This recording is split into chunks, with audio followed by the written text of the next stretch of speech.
நீ பேசும் பேச்ச கேட்டா போதும், நான் கொண்ட எல்லா துன்பமும் தீரும்.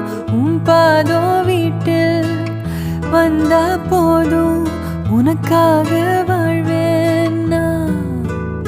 உன்னை பார்த்தா போதும், என் அழகு கொட்டிச் செல்லும்.